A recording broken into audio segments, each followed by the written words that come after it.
30% tax, 1% TDS। ज़्यादा time अभी बचा नहीं है। 1 अप्रैल से आपको जो 30% फ्लैट है वो देखने को मिलने वाला है।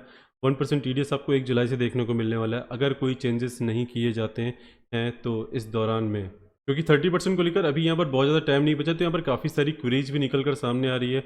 ऑलरेडी डिस्कशन चल रहा है पार्लियामेंट में, और यहाँ पर जो क्रॉस क्वेश्चन है वो भी पूछे जा रहे हैं कि यहाँ पर क्या बेस है, क्या क्लियरिटी है। तो कुछ क्वेश्चन अभी यहाँ पर रखे गए थे 21 तारीख को, और अभी कुछ आंसर्स भी उसके दिए गए, और वो क्या है ये समझने के लिए हमें चलना होगा कंप्यूटर स्क्रीन में। बाकी की डिटेलिंग भी हम वहीं पर कर लेंगे। तो आप यहाँ पर देखोगे कि लोकसभा की साइट है, और यहाँ पर एक डॉक्यूमेंट पड़ा है, यहाँ पर कुछ क्वेश्चंस भी हैं, कुछ आंसर्स भी हैं। जो इंपॉर्टेंट है उसको मैंने यहाँ पर रेड मार्क किया हुआ है।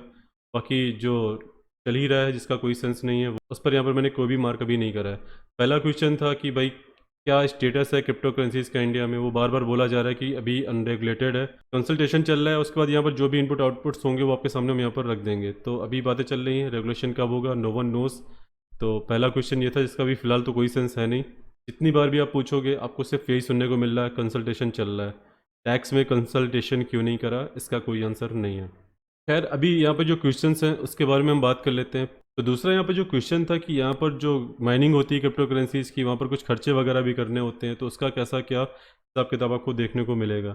तो इन्होंने यहाँ पर इस चीज़ को आंसर करा है कि यहाँ पर जो भी एक्सपेंडिचर है, मतलब जैसा कि आपको स्पीच में भी सुनने को मिला था कि यहाँ पर हमें कोई लेना देना नहीं, शायद उसी को एक्सप्लेन करके इन्होंने यहाँ पर रख दिया है, और इस चीज़ को ज़रा सा भी इंक्लूड नहीं करा है कि कैसे यहाँ पर चीज़ें मैनेज होंगी। करीब 9 से 10 लाख रुपए लग जाते हैं आपको यहाँ पर एक सेटअप बनाने में माइनिंग का। ASIC चिप लेते हो तो वो महंगी पड़ती है, 30-80 आप यहाँ पर लगाते हो माइनिंग वगैरह करने के लिए एनवीडिया का, तो भी आपको यहाँ पर करीब 9-10 लाख रुपए मान के चलो कि आपको लग जाता है एक माइनिंग सेटअप करने के लिए। उस जगह पे आपको बिजली का भी जो कॉस्ट है वो देना पड़ता है, क्योंकि यहाँ पर जो इलेक्ट्रिसिटी का कंजम्पशन है वो भी यहाँ पर काफ़ी बढ़ जाता है। तो करीब आप पर एक मोटा मोटा अमाउंट मान लो कि 1 लाख रुपए का बिल आपको पूरा लग जाएगा। और अभी के हिसाब से अगर एक मोटा मोटा एक एवरेज ले लो तो करीब आप यहाँ पर 6 से 7 लाख रुपए कमा लेते हो, अगर आप यहाँ पर एक साल में पूरा सेटअप वगैरह मैनेज करते हो तो मान लो 10 लाख का आपने इंफ्रा बनाया, 6 से 7 लाख आप कमा लेते हो, मान लो 7 लाख आप कमा लेते हो, 1 लाख का आपने यहाँ पर इलेक्ट्रिसिटी का जो बिल आया वो आपने भर दिया, तो आपके पास टोटल 6 लाख रुपए बचा यहाँ पर। तो गवर्नमेंट का ये कहना है कि यहाँ पर ना उन्हें मतलब है इलेक्ट्रिसिटी बिल से, ना उन्हें मतलब है आपके इंफ्रा से। आपने 7 लाख रुपए माइनिंग करके कमाए हैं, तो आपको जो टैक्स है वो देना होगा 7 लाख के ऊपर। इलेक्ट्रिसिटी का इसमें आपका जो डिडक्शन है वो नहीं होगा। यहाँ पर इन्होंने साफ साफ इस चीज़ को मेंशन करा है कि कोई भी एक्सपेंडिचर आपका यहाँ पर वैलिड नहीं होगा। आपने यहाँ पर जो इंफ्रा बनाया उससे कोई लेना देना नहीं है, और आपका जो इलेक्ट्रिसिटी का बिल है उससे भी हमें कोई लेना देना नहीं है। आपने 7 लाख कमाए, 30% सीधा सीधा हमें निकाल के आप दे दो, इसी से हमें मतलब है।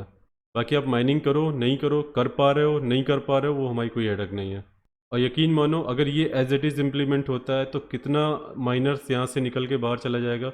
बहुत सारे देश हैं जो बहुत अच्छा सपोर्ट कर रहे हैं कि आप हमारे देश में आके माइनिंग करो, हमारे देश में आके माइनिंग करो। तो बहुत सारी चीज़ें यहाँ पर देखने को मिल रही, तो कितना ब्रेन ड्रेन यहाँ पर आपको देखने को नहीं मिलेगा। इसका अगर कोई रिप्लाई आपके पास हो तो मेरे को नीचे कमेंट्स में ज़रूर बताना कि कितना आपको लगता है कि ब्रेन ड्रेन हो जाएगा अगर ये एज इट इज़ लागू हो जाता है तो। अगला यहाँ पर क्वेश्चन है, यहाँ पर इन्होंने पूछा है कि जैसा कि आप बोले हो कि भाई जो वर्चुअल डिजिटल एसेट है VDA, यहाँ पर एक शब्द यूज हो रहा है बार बार, आप देखोगे VDA, तो इसका मतलब है वर्चुअल भी है, डिजिटल भी है और एसेट भी है। तो ये तीनों चीज़ें एक साथ हैं, virtual digital asset. I don't know how it is logical कि यहाँ पर इन्हें बड़ा कूल सा नाम एक चाहिए था कि वर्चुअल डिजिटल एसेट एक कूल सा नाम है तो इसको ले लेते हैं, बट यहाँ पर इसको VDA बोला जा रहा है फिलहाल के लिए। तो यहाँ पर ये बोला जा रहा है कि यहाँ पर अगर VDA के अंदर लॉस होता है, कोई वर्चुअल डिजिटल एसेट के अंदर अगर कोई लॉस होता है, तो यहाँ पर आपने बोला कि जो अदर इनकम्स है उसके साथ आप ये सेट ऑफ नहीं कर सकते। तो यहाँ पर इन्होंने ये क्वेश्चन भी रेज करा है, पता नहीं क्यों इस चीज़ को पॉइंट आउट करा है, आई डोंट नो, बट ठीक है कर दिया। कुछ क्लैरिटी यहाँ पर भी सुनने को मिल गई कि आपने पूछा है तो हमें आंसर भी देना है, क्योंकि हमने भी ऐसे ही कुछ सुना। तो यहाँ पर इनका कहना है कि भाई वर्चुअल डिजिटल एसेट के अगेंस्ट अगर आपको लॉस होता है, मतलब एक वर्चुअल डिजिटल एसेट हो गई, मान लीजिए कि आपने बिटकॉइन के अंदर आपने ट्रेड ली, आपको यहाँ पर 1000 रुपये का प्रॉफिट हो गया। इथीरियम के अंदर आपने ट्रेड ली, 1000 का लॉस हो गया। तो ओवरऑल अगर आप यहाँ पर इस चीज़ को थोड़ा लॉजिकली कॉमन सेंस के साथ देखोगे तो आपको यहाँ पर कोई ना लॉस हुआ है ना कोई प्रॉफिट हुआ। बट यहाँ पर एक चीज़ आप देख सकते हो कि ट्रेडिंग फीस वगैरह आपने यहाँ पर दी 0.2% जो भी आपने दी होगी, तो वो एक तरीके का आपका लॉस ही होगा, क्योंकि आपने दोनों ट्रेड्स पे ना तो कुछ कमाया ना कुछ गंवाया, बट ट्रेडिंग फीस आपने पे करी हर ट्रेड के लिए। बट यहाँ पर इस चीज़ को इन्होंने मेंशन करा, आप देखोगे, आप इस लाइन को पढ़ लेना, loss from the transfer of VDA will not be allowed to be set off against the income arising from transfer of another VDA। मतलब अगर आपने बिटकॉइन में 1000 का प्रॉफिट कमाया है, और इथीरियम में आपने 1000 लॉस खाए हैं, तो 1000 वो आपका है, इससे हमें कोई मतलब नहीं है, क्योंकि आप लॉस खाए हो उससे हमें कोई लेना देना नहीं, वो आप ही का है। और क्योंकि 1000 आपने बिटकॉइन में कमा लिए हैं, अब हमारी नज़र उस कमाई पर है, आपके लॉस पर नहीं, लॉस से हमें कोई लेना देना नहीं है, आपकी कमाई पर हमें यहाँ पर देखना है। आपने कितने एफर्ट्स मारे, कितने चार्ट्स देखे, कितने आपने रिसर्च करी उस 1000 रुपये को कमाने के लिए, या फिर कितनी बार आपने यहाँ पर अप डाउन देखा कि भाई इस 1000 रुपये कमाने के लिए आपने कुछ बार लॉस भी खाया होगा, कुछ आपने यहाँ पर प्रॉफिट्स भी खाए होंगे, ओवरऑल आपने अपने बिटकॉइन के ऊपर 1000 रुपये कमाए होंगे। उससे हमें कोई लेना देना नहीं है, आपकी रिसर्च हमारे लिए कोई मैटर नहीं करती। आपने अपनी जो इंटेलेक्चुअल बर्बाद करी है इस पूरी रिसर्च में, इस पूरी ट्रेडिंग में, उससे हमसे कोई लेना देना नहीं है। आपने 1000 रुपये कमाए हैं बिटकॉइन में, तो आपको 30% देना है। इट डजेंट मैटर कि आप इथीरियम में भी 1000 रुपये का लॉस खा के बैठे हो।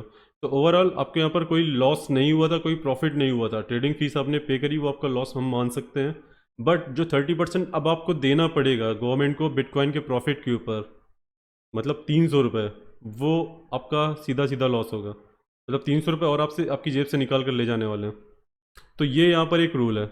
वहीं आप दूसरी कंट्रीज़ का एग्जांपल लोगे, यूएस का एग्जांपल लोगे, तो वहाँ पर साफ साफ ये चीज़ बोली जा रही है कि हमें यहाँ पर लीडर बनना है क्रिप्टो पे, यहाँ पर जो इनोवेशन है वो हमें as soon as possible adopt करना है। आप यहाँ पर अगर सिर्फ यूएस का एग्जांपल लो, जापान का एग्जांपल लो, इन्होंने हर चीज़ एक्सप्लोर करी जो इनके लिए बेनिफिशियल हो सकती थी, वो सारी इन लोगों ने इम्प्लीमेंट करने की कोशिश करी एज सुन एज पॉसिबल, और आज भी वही देखने को मिल रहा है। यूएस को आप देख लो, जापान को देख लो, थाईलैंड को देख लो, यूरोपियन कंट्रीज़ को देख लो, रसिया को देख लो, यहाँ पर वॉर चल रहा है दोनों में, बट यहाँ पर दोनों चाह रहे हैं कि इसको रेगुलेट करें हम अपने अपने तरीके से। तो ये चीज़ें हमें देखने को मिल रही है। यूक्रेन अपने हिसाब से रेगुलेट करना चाह रहा है, रसिया अपने हिसाब से रेगुलेट करना चाह रहा है, यूरोप वर्सेस रसिया चल रहा है, यहाँ पर दोनों अपने अपने हिसाब से रेगुलेट करना चाह रहे हैं। सब कोई लीडर बनना चाह रहा है कि भाई हम कैसे यहाँ पर लीड करें क्रिप्टो करेंसी, कैसे हम टेक्नोलॉजी में आगे निकलें। इंटरनेट पे आप देख लो, सबसे पहले अमेरिका आगे बढ़ा, आज मोस्टली कंट्रीज आप यहाँ पर देख लो। मैं आपको एक चार्ट दिखा देता हूँ, आपके सामने यहाँ पर सारे नाम है, एप्पल को ले लो, माइक्रोसॉफ्ट को ले लो, अमेजन ले लो, बाकी पूरी लिस्ट है आपके सामने, आप यहाँ पर देख लो। मोस्ट ऑफ द कंट्रीज यहाँ पे यूएस से हैं। क्यों? क्योंकि इन्होंने टेक्नोलॉजी को अपनाया।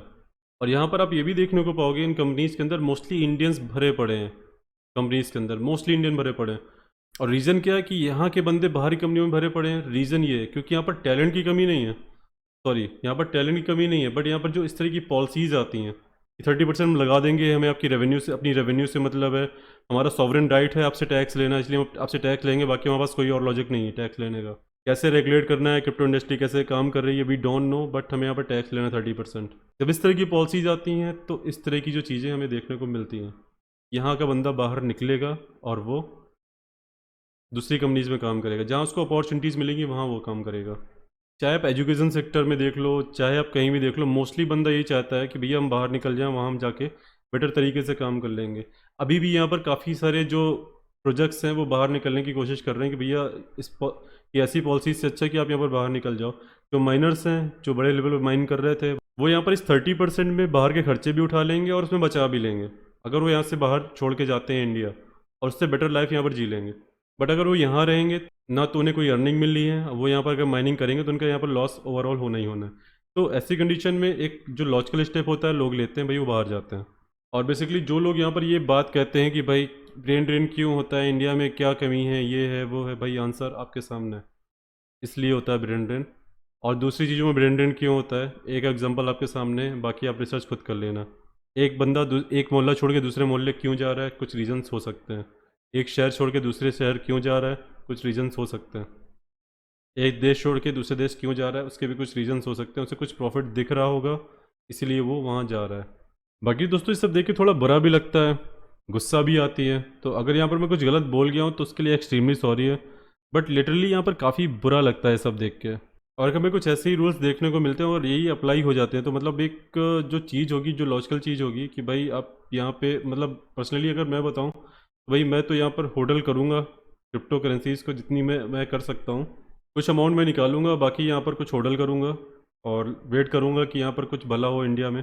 बाकी इसके रिगार्डिंग जो भी यहाँ पर अपडेट्स हैं, हम कोशिश करेंगे कि जल्दी से जल्दी आपके पास यहाँ पर लेकर आएँ, और हमारी कोशिश रहती है कि हम ट्विटर और टेलीग्राम में लगातार आपको अपडेट्स वगैरह देते रहें। और इस बारे में आपसे भी एक गुजारिश है कि आप यहाँ पर देखोगे कि अभी जो रिड्यूस क्रिप्टो टैक्स है वो यहाँ पर ट्रेंडिंग में है। इसको ज़्यादा से ज़्यादा ट्रेंडिंग में लाने की कोशिश करो। जितना ज़्यादा आएगा उतने ज़्यादा चांसेस होंगे कि यहाँ पर जो इतने हार्श रूल आए हैं क्रिप्टो करेंसीज़ को लेके, वो उस पे यहाँ पर कुछ सुधार देखने को मिल सके।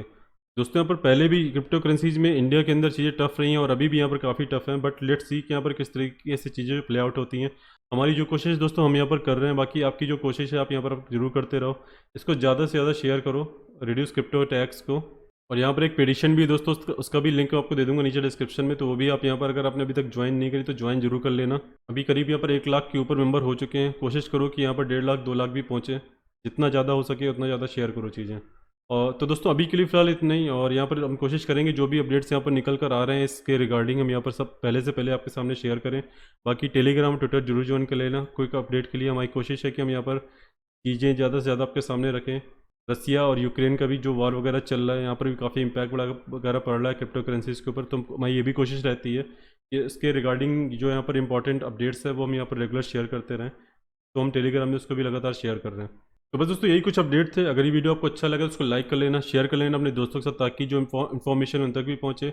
और अगर आप इस चैनल पर नए तो सब्सक्राइब जरूर कर लेना, साथ ही इस बेल आइकन को प्रेस कर देना ताकि आप पर जो नोटिफिकेशन है वो टाइमली पहुँचते रहें। दोस्तों फिर मिलते हैं अपडेट्स के साथ। जय हिंद, जय भारत।